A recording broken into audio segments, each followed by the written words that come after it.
Abatuuze ku kyalo Nsuube ekisangibwa mu Mukono Central Division baguddemu entiisa abantu abatannategeerekeka bwe bakubye omuvubuka ali wakati w'emyaka 22 akayondo ku mutwe ne bakulita ne pikipiki ye n'oluvannyuma ne bamusuula ku kkubo. Omuvubuka ono asangiddwa ng'avaamu omusaayi mu kamwa ssaako ne ku mutwe era ng'avuunikiddwa ng'abadde ayambadde jaketi 2, tishaati emmyufu wamu ne kanvaasi enjeru ng'alabiddwa abantu ababadde bayita ku kkubo lino. Okusinziira ku kansala atwala ekitundu kino Ronald Kawoya agamba omuvubuka ono wasangiddwa wabaddewo ensiitaano.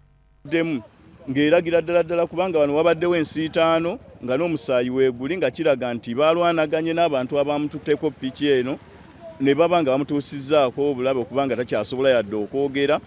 Ekyo nno ne kibeera nti kiragira ddala butereevu nti ppiki yo baagitutte. Abatwala ebyokwerinda mu kitundu ssaako n'abatuuze basaba abagoba ba boodabooda okubeera n'okukoma ku budde bwe bakolerako. Sente bakitwali basooke bafe ku bulamu then walekubalozi sente bakola kiro ssaawa 9 n'obawulira bawuluguma oli wakwambika mugwanira n'akutaasa kuba omwana bamulese kira ate mulabye muto kuba omulimu guno ngukoze gwe mbadde munaye nentuuka ogukoowa bizibu ebibadde mu birabye ebyekiro kufa oli akutomera kulaba kuba kiro omubbi aba yaweddeko dda ensonyi obuyambi abaana ba boda abasinga bafa nnyo olw'ensonga tebalina buyambi nga tebalina biboogerako. Wakiri wali badde n'ebbaluwa y'ekyalo essimu obakuba ku boda bagitwala kati ekisimu tekweyuniza naye beera n'endagamuntu beera ne kadi ya stage oba n'empapula akakwogerako.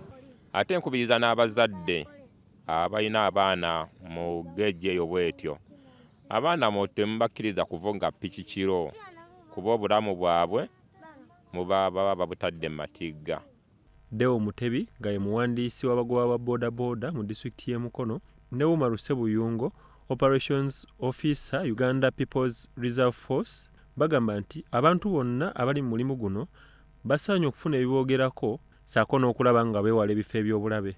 Naye ekyennaku memba waffe otabadde nabimwogerako ogeza ekiwandiiko oba ennangamuntu so tukubira omulanga ba booda mwenna gye muli mwenna mugezeeko ttambula n'ebiboogerako indati omuntu alina ekimwogerako waafuna obuzibu naffe nga bakulembeze twanguyizibwa okucommunicatinga n'abantu b'omu kitundu ekyo gy'ava n'asobola okufuna obujjanjabi naye kati tutubidde naye wano ku Mukono General Hospital tetumanyi waawa. Kakati ababodaboda bano okumanya nti batambulira mu buzibu bw'amaanyi nnyo bandikoze enkola eno ne bakuliyetinga empapula zaabwe kubanga kizibu omuntu okujja okukubba n'akutwalako documents zo.